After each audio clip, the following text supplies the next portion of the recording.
Probably should have pulled the curtain, but what the hell. This skit is called Through Fire and Water, as you've heard, and it is presented with David and Hugh as saying two precocious children, and I, Cicada Cascade, playing their long-suffering mother and narrating as well. This is based on, as you heard, an Uncle Arthur bedtime story. I read these stories when I was a child, and they never failed to give me nightmares, and we hope tonight's story will do the same for you. Gordon and Clarice. I cannot believe the non-stop bickering that is coming from the two of you.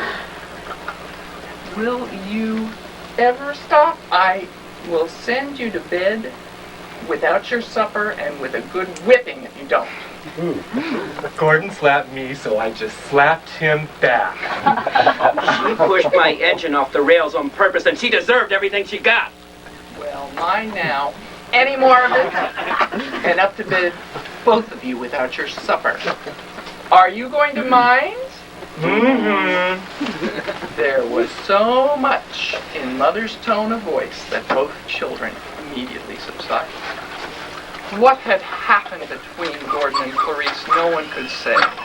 There had been a time when the two of them played together as brothers and sisters who loved each other. But since they had been in school, all of that had changed. When brother and sister were alone together, they would quarrel and fight and argue like turkey cocks. There was not a thing they could agree upon. I'm going to town now. Mind you be good till I return.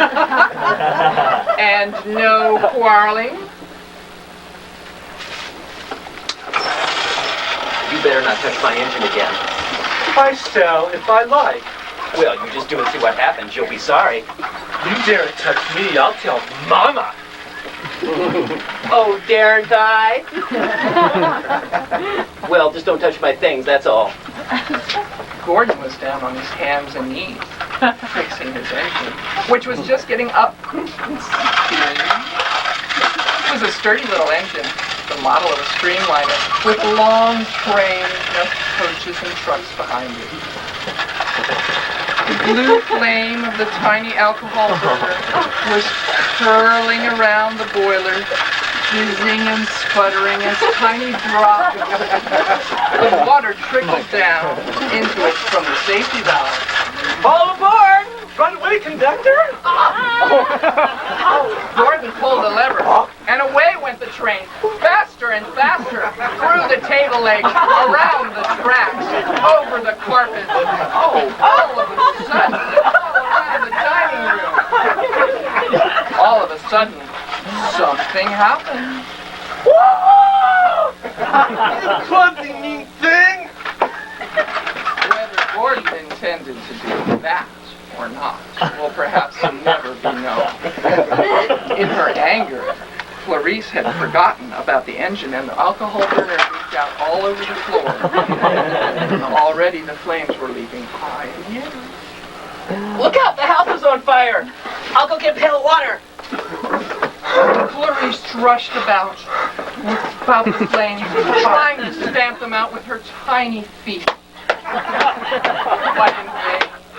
What shall we do? What shall we do? Look out, your dress is on fire!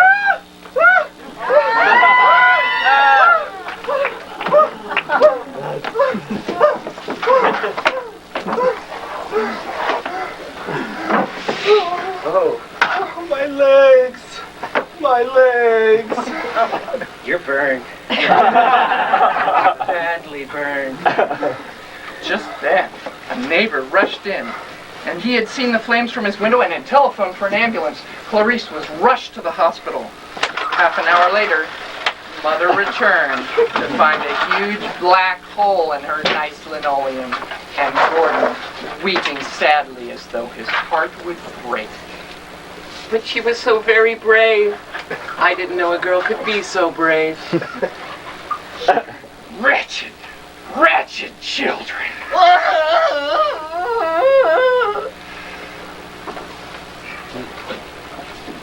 During the next few weeks, Gordon paid daily visits to the hospital as often as he was allowed.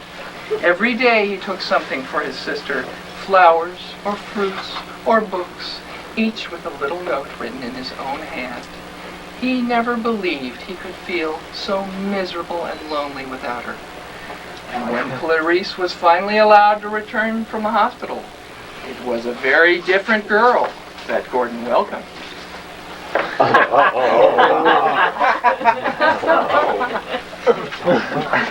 while neither of them said anything about it, they were both determined in their little hearts never to be mean to each other again.